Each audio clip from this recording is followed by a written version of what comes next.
fluxo de notícias é fraco nesta sexta-feira. Você está assistindo ao Economic Calendar. Eu sou Doreen McDermott. Economic Calendar.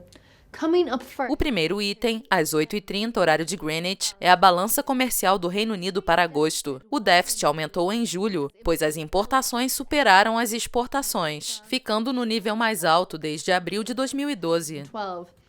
O índice de preços de importações dos Estados Unidos para setembro é divulgado às 12h30. Os preços têm caído pelos últimos 2 meses, afetados pela queda nos preços de combustível. Fuel prices. O aguardado relatório de emprego canadense para setembro é divulgado neste mesmo horário. O número de empregos teve uma inesperada queda em agosto, apesar da taxa de desemprego ter permanecido inalterada.